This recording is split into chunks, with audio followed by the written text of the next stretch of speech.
Meus amados irmãos, graça e paz, Cláudio, do canal Discipulando com a Bíblia.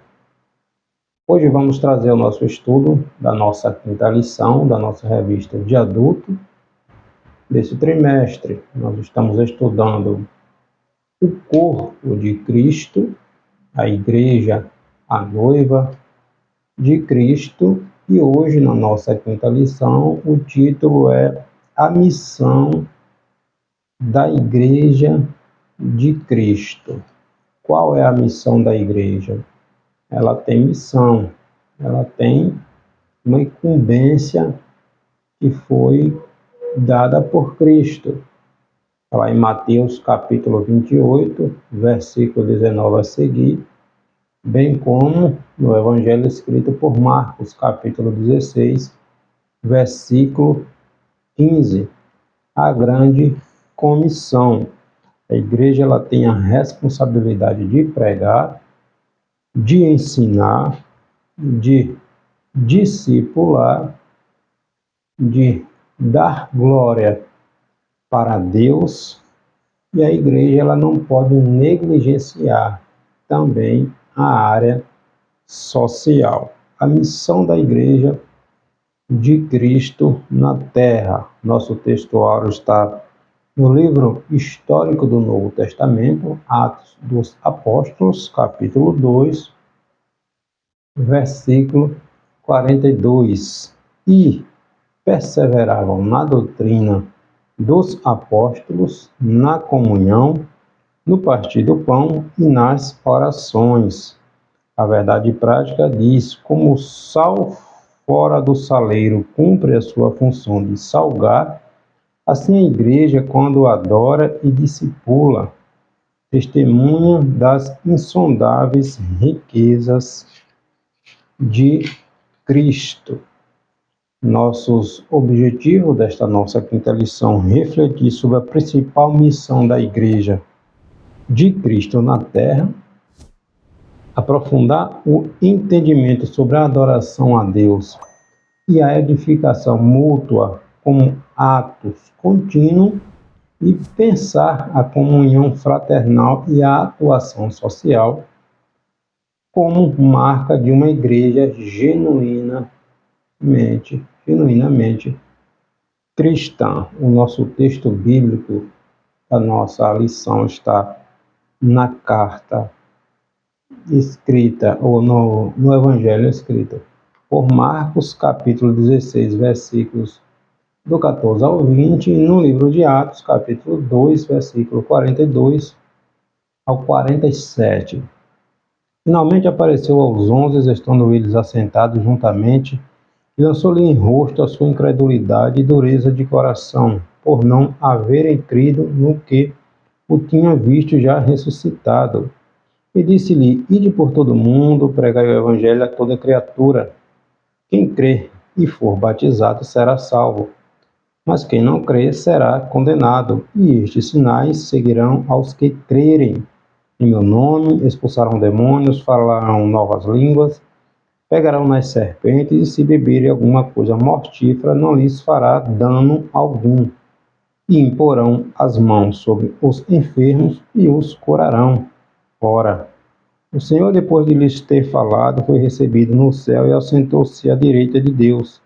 E eles, tendo partido, pregaram por todas as partes, cooperando com eles o Senhor e confirmando a palavra com os sinais que se seguiram. Amém. E perseveraram na doutrina dos apóstolos, e na comunhão, e no partir do pão, e nas orações. Em cada alma havia temor, e muitas maravilhas e sinais se fazia pelos apóstolos. Todos os que criam estavam juntos e tinham tudo em comum. Vendia suas propriedades e fazendas, repartia com todos, segundo cada um tinha necessidade. E, perseverando unânimes todos os dias no templo, e partindo o pão em casa, comiam juntos com alegria e singeleza de coração, louvando a Deus e caindo na graça de todo o povo.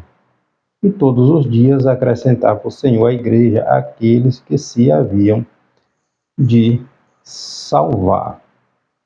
Então está aqui tanto no Evangelho escrito por Marcos, quando Jesus apareceu àqueles apóstolos que estavam reunidos, Jesus lançando no rosto deles a incredulidade, pois alguns já haviam dado testemunho, algumas pessoas, as mulheres, por exemplo, Maria Madalena e Maria já havia dado testemunho de que tinha visto Jesus Cristo já ressuscitado. Eles não acreditaram.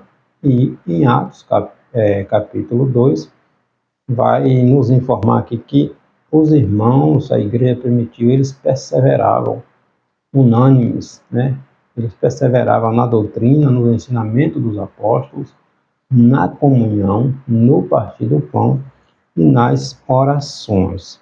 Então, através dos séculos, a história da igreja cristã foi marcada por extraordinários testemunhos de fé, superação e vitória na proclamação do reino de Deus. Enquanto igreja, nós representamos Cristo na terra. A igreja é a agência missionária de Deus na terra. Nós representamos Cristo na terra. Nós somos peregrinos nesta terra. Com Jesus, na oração sacerdotal, oração intercessora, registrado no Evangelho escrito pelo apóstolo João, capítulo 17, Jesus orando vai dizer que assim como Jesus não era do mundo, nós também não somos do mundo. Então, enquanto igreja, representamos Cristo na terra, somos peregrinos aqui na terra com uma missão de anunciar o reino de Deus, a salvação para todos aqueles que creem. Então, nesta lição, vamos estudar a missão da Igreja de Cristo. A igreja, ela é chamada para proclamar a poderosa mensagem da cruz. Igreja que não evangeliza, ela perde o seu propósito. Assim, ela cumpre a sua vocação quando ela evangeliza, quando ela anuncia, quando ela discipula. Ela cumpre a sua vocação de igreja eleita quando ela participa da grande comissão deixada pelo seu fundador, pelo Senhor Jesus Cristo, conforme está lá no Evangelho escrito pelo apóstolo Mateus, capítulo 28, versículo 19, quando Jesus vai dizer que todo o poder me é dado, né? Portanto, aí ele diz, portanto, ide, ensinai todas as nações, batizando-as em nome do Pai, do Filho e do Espírito Santo, ensinando a guardar todas as coisas que ele tinha ensinado.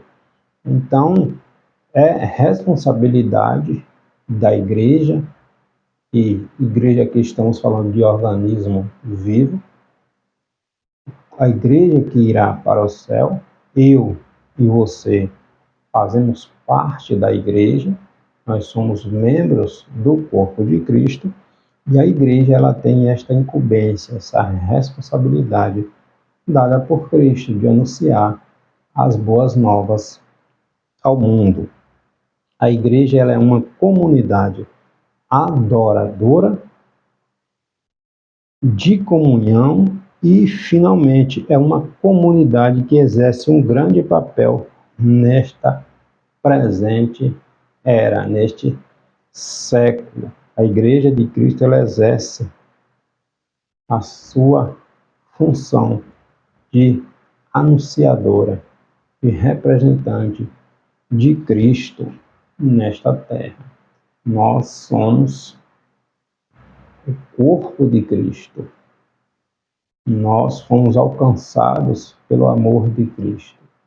É nossa responsabilidade anunciar este amor também para outros. Nosso primeiro tópico, pregação e instrução. A Igreja de Cristo é a proclamadora das boas novas. A igreja, ela foi fundada, segundo alguns teólogos, lá em Mateus, quando Jesus diz, Mateus capítulo 16, versículo 18, quando Jesus diz, conversando com Pedro, Jesus vai dizer que as portas do inferno não prevaleceriam contra a sua igreja. Alguns atribuem, acreditam que a igreja passou a ser formada ali, mas outros entendem que a igreja iniciou a partir do dia de Pentecoste, quando os irmãos estavam reunidos e veio o Espírito Santo enchendo todos que estavam presentes. Essa missão é exercida por meio da pregação do Evangelho. Após a ressurreição de Jesus, ele comissionou os seus discípulos a pregarem, a anunciarem, a ir, falando das boas novas. Marcos, o autor do Evangelho, ele usa o verbo grego kerisó, que traduzido quer dizer pregar, proclamar. Então, a igreja, a partir, nós vemos a história do povo de Israel na Antiga Aliança, no Antigo Testamento, o povo israelita não era um povo proselitista, ou seja, não era um povo que ia anunciar o reino de Deus, ou anunciar a Deus como o único Deus fiel e verdadeiro. O propósito de Deus, como está lá em Êxodo, capítulo 19, versículos 5 e 6, era que Israel, a nação, fosse um povo sacerdotal. Que a partir de Israel, os demais povos se sentissem atraídos a conhecer o Deus de Israel, o único Deus fiel e verdadeiro. Israel falhou nesse propósito, mas os planos de Deus não são frustrados. Nós vemos o único profeta que nós vemos Deus enviando a pregar uma nação gentia, e que esta nação se converteu, aquela nação, na verdade, aquela cidade, a capital daquela nação foi Jonas, que foi enviado a pregar a capital da Síria, Nínive. E mesmo assim o profeta Jonas relutou em ir anunciar, na verdade, uma mensagem de juízo, mas aquele povo se arrependeu e Deus deu o livramento. No Novo Testamento é diferente. A gente observa já quando Jesus inicia o seu ministério, Jesus já começa indo de aldeia em aldeia, de cidade em cidade, pregando e anunciando o reino de Deus, as boas novas. Então, a partir de Cristo, do ministério terreno de Cristo, a igreja ficou com esta responsabilidade de ser uma igreja proselitista, uma igreja que vai anunciando, pregando e dando testemunho das boas novas. Outro termo usado com muita frequência no Novo Testamento para se referir à grande comissão dada por Cristo à igreja é evangelizou, um verbo grego que acontece ali 54 vezes no Novo Testamento, e o sentido é de trazer as boas novas, pregar as boas novas. O objetivo das boas novas não se refere a alguma coisa, mas a alguém, a uma pessoa, ou seja, ao Senhor Jesus Cristo. E os cristãos primitivos, a igreja primitiva, eles não cessavam de ensinar e de anunciar quem?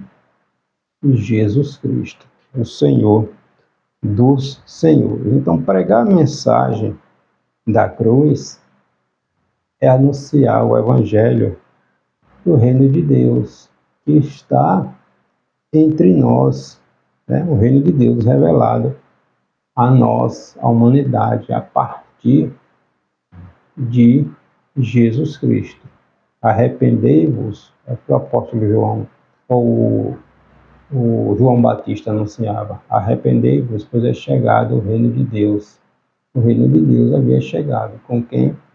Com Jesus Cristo. Nós estudamos semana passada, na nossa lição anterior, o reino de Deus. A igreja e o reino de Deus está entre nós. Discipulando os convertidos. A igreja de Cristo, ela não tem só a responsabilidade de pregar. Pregou, o ímpio se converteu, mas e aí? Não é simplesmente anunciar e deixar à toa. A igreja ela tem a incumbência, a responsabilidade de discipular, de acompanhar, de ensinar. Pregou, o Espírito Santo convenceu de que aquele pecador precisa de arrependimento, de nascer de novo.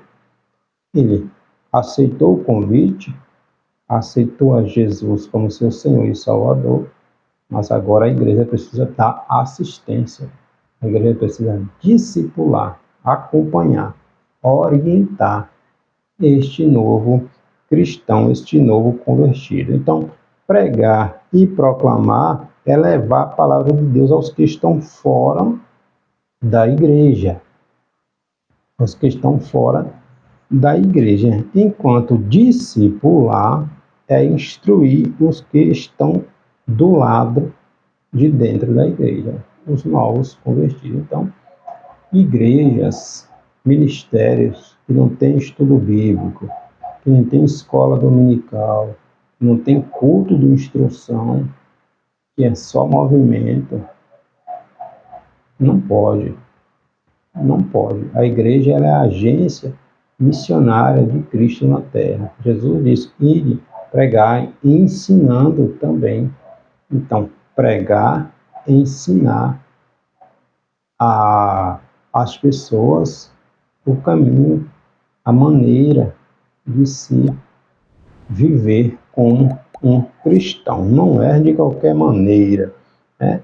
Então, pregar e proclamar é levar a mensagem do Senhor àqueles que estão fora da igreja.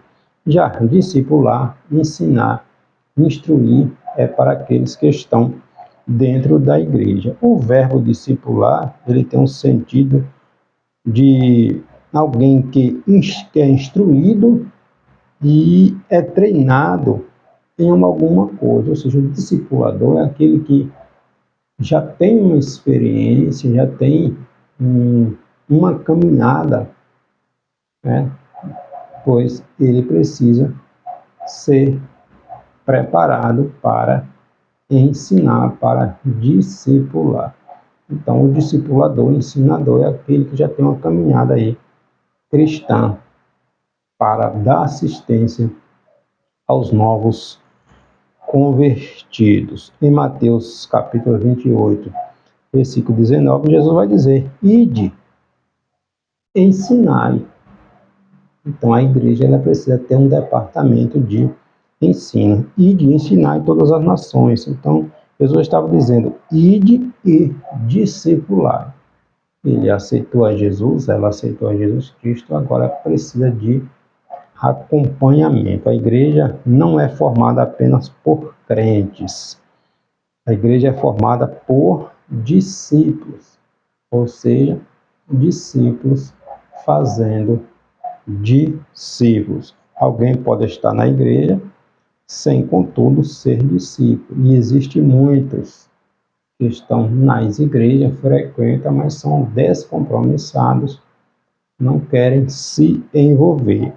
Então, discípulo é alguém que é capaz de reproduzir e passar para outrem o que aprendeu e vive e ensina o que a palavra de Deus nos orienta. Então, o discípulo fazendo discípulo. A igreja tem a responsabilidade de pregar, de anunciar, de ir ao mundo, ir por todo o mundo, pregar o evangelho a todas as nações, ensinando a guardar todas as coisas. Jesus falou. Então, pregar e também discipular, acompanhar, ensinar. A igreja cristã, ela tem a obrigação, nós temos a obrigação de apresentar Cristo de forma viva, clara e eficaz e persuasiva ao mundo e ao indivíduo, né? Às pessoas, mostrar, apresentar Jesus como o único Senhor e Salvador do mundo. A igreja, ela tem a obrigação de guiar os povos a uma relação de fé com Jesus Cristo, a fim de que esses possam experimentar o perdão dos pecados e a renovação de vida, ou seja, essa pessoa precisa nascer de novo, né? Nascer de novo, se quiser dar a vida eterna, ela precisa deixar sua velha natureza. Então, a igreja, ela precisa estar preparada para lidar com esses detalhes. Ela precisa se preparar e congregar os crentes através da realização de batismo, de orientação, estabelecendo-os em igrejas atuantes. A igreja, ela precisa firmar os cristãos na doutrina, nos princípios e nas práticas de vida que um servo de Deus deve viver, ou seja, a Bíblia Sagrada, que ela é nosso manual de regra de fé e de prática, e a igreja, ela precisa treinar a viver no Espírito Santo essas pessoas, né? Orientar para que essas pessoas busquem o revestimento de poder, busquem o batismo no Espírito Santo, busquem o crescimento, o amadurecimento espiritual, treiná-los a viver no Espírito Santo, já que a vida cristã contém exigências e ideais sobrenaturais, né?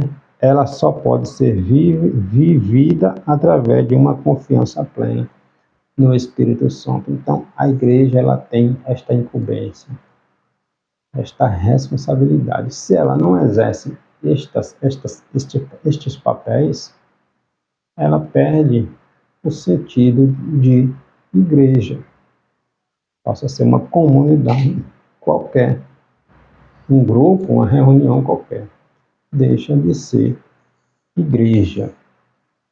Adoração e edificação. A igreja é uma comunidade adoradora. No contexto bíblico, a adoração significa dar glória a Deus, que é devida somente a Deus. Deus não divide sua glória com ninguém.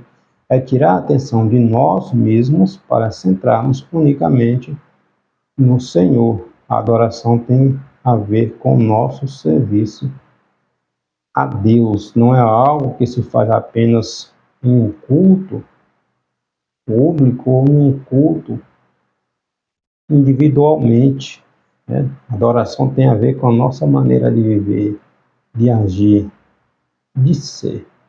Então, a maneira de nos portarmos, de sermos, de agirmos, de nos expressarmos, tem que ser uma adoração a Deus. O Senhor tem que está sendo glorificado na nossa maneira de viver. É viver a vida para Deus. Se somos de Cristo, se somos corpo, membro do corpo de Cristo, se somos igreja, obviamente temos que viver de acordo com os princípios bíblicos. O apóstolo Paulo roga à igreja, está lá em Romanos capítulo 12, versículo 1, né, que apresente a Deus o seu corpo em sacrifício vivo, santo e agradável. Então, a nossa maneira de viver tem que glorificar ao nome do Senhor Jesus Cristo.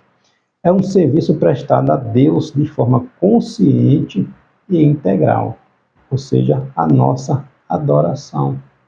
Um serviço prestado a Deus de forma consciente e integral. Corpo, alma e espírito. É viver totalmente para o Senhor. Então a igreja é uma comunidade adoradora, é uma comunidade edificadora também.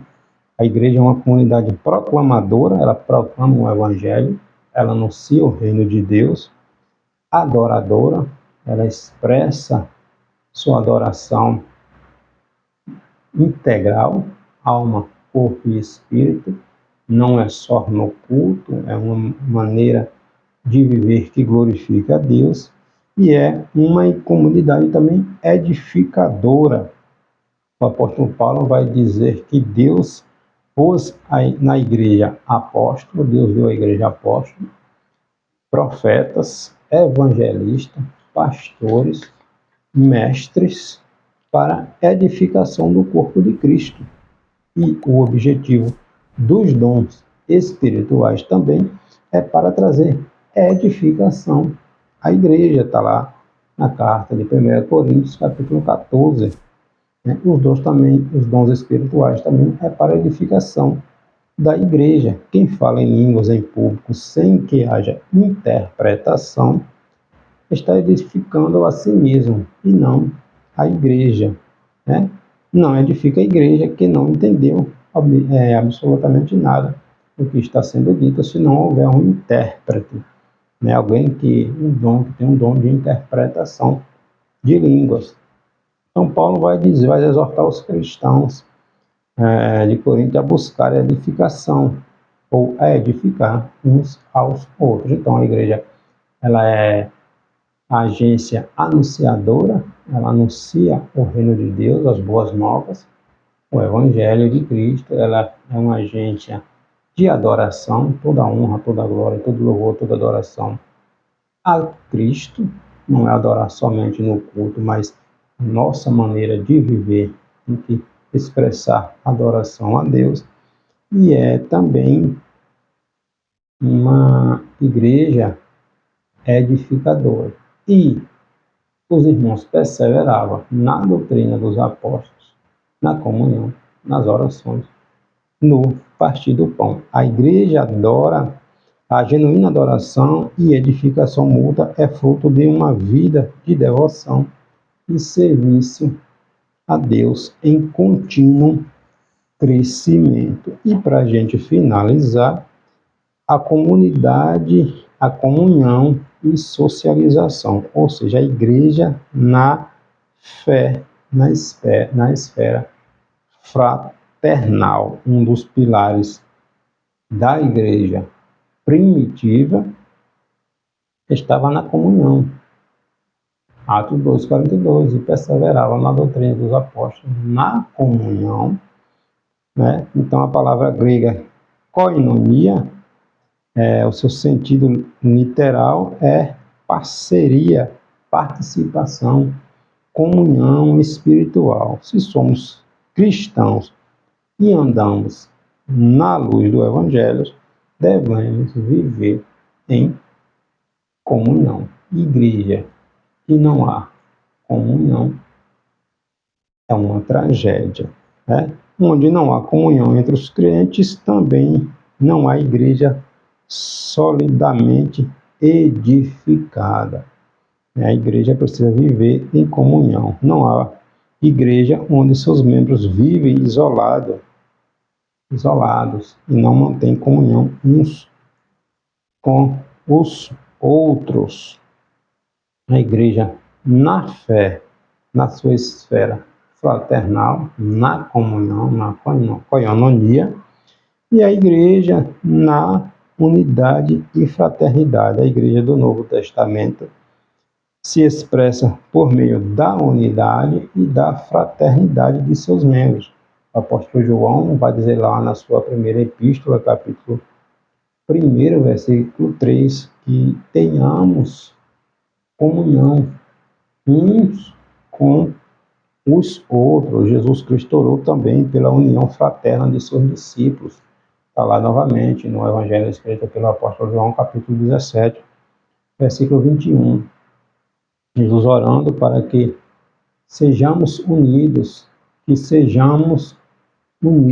ou seja, ele disse, assim como eu e tu, Pai, assim como eu estou em tu e tu estás em mim, que eles também sejam unidos. Então, a igreja precisa ser uma igreja unida. Um dos grandes males da igreja odierna está justamente na quebra da comunhão cristã, o que tem provocado grande fragmentação no corpo de Cristo. São interesses acima do reino de Deus. pessoas brigando por posição, brigando por status, o lado financeiro falando muito mais, e quem sofre é o corpo de Cristo. Então, são lobos revestidos de ovelhas que perdeu a visão do reino. Pessoas assim perderam a visão do reino. O lado financeiro tem falado muito mais, só que tem um detalhe: ninguém brinca, ninguém mexe na noiva de Cristo. Jesus chega para Pedro no Evangelho escrito pelo apóstolo João, capítulo 21, e diz aí: Pedro, tu me amas? Apacenta, cuida das minhas ovelhas.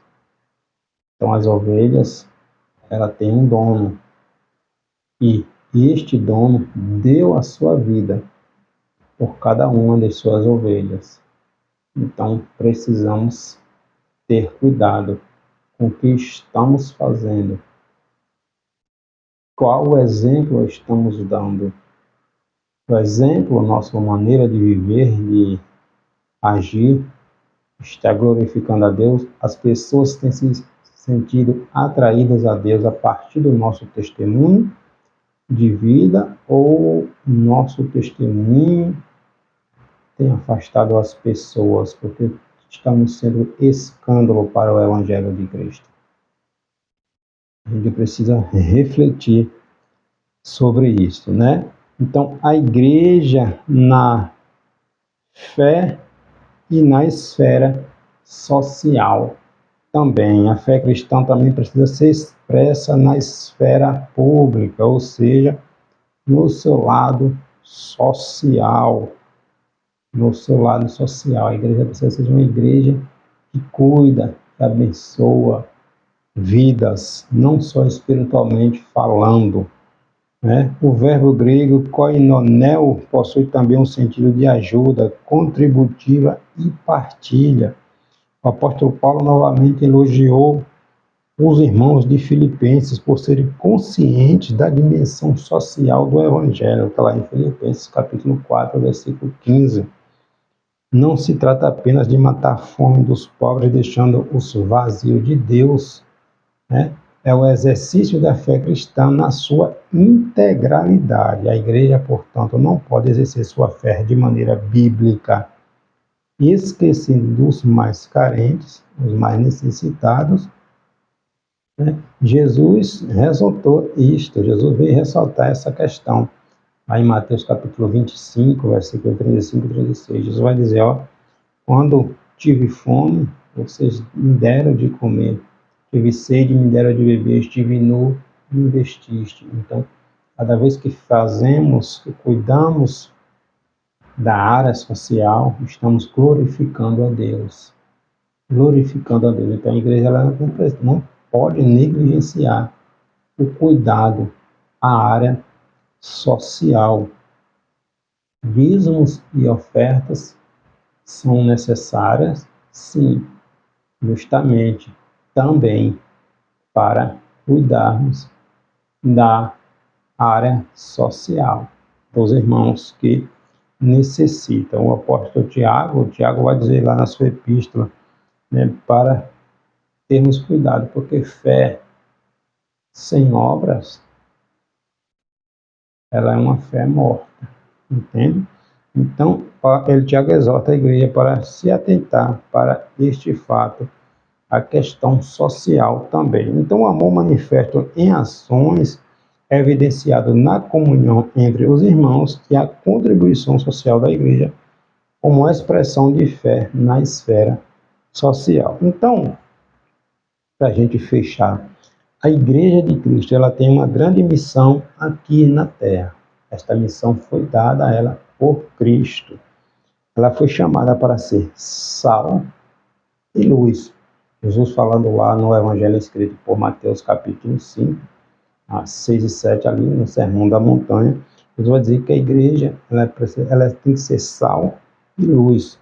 Como o sal se salgará, com o sal ela salgará o mundo com a mensagem da cruz, né? Em uma sociedade que está corrompida, podre, apodrecendo pelo engano do pecado. Então a igreja, ela salva, ela traz um sabor, ela tempera, ela faz a diferença, entende? E como luz, ela resplandecerá nas trevas, através das trevas que tem tomado este mundo. A luz, ela não precisa dizer eu sou luz, eu estou aqui. Ela é vista de longe, ela chama a atenção, ela mostra a escuridão. Então, quem está na escuridão sente-se atraído para a luz. Então, a igreja, ela precisa ser luz, né? Ela precisa ser luz. Como luz, ela resplandecerá nas densas trevas que cobrem o mundo sem Deus. E ao mostrar Jesus Cristo ao mundo, né, pregando o Evangelho, as boas novas, ao mostrar Jesus Cristo ao mundo perdido, produzir discípulos e transformá-lo em verdadeiros adoradores através do discipulado, discipulando, acompanhando, ensinando, instruindo, né? A igreja cumpre a sua missão para a qual ela foi chamada, que foi anunciar o reino de Deus, pregar as boas novas, discipular, fazer discípulos, ensinar a permanecer firmes na doutrina dos apóstolos, doutrina que está firmada na pedra angular, que é Cristo, a perseverar na doutrina dos apóstolos, a ter comunhão, né, a orar, ter uma agência de adoração. Deus não duvida a sua glória para ninguém. Adorar não é só no sentido de ir ao culto ou em casa particularmente, mas uma maneira de viver, né, de agir, de ser, de uma maneira que glorifique a Deus e que em tudo sejamos testemunhos vivos, representantes de Cristo. Estamos no mundo, mas não somos daqui. Mas enquanto estamos aqui, nós temos a responsabilidade de fazer a diferença nesta geração. Deus nos trouxe nesta geração e é nesta geração que faremos a diferença para a glória de Deus Pai. Deus abençoe.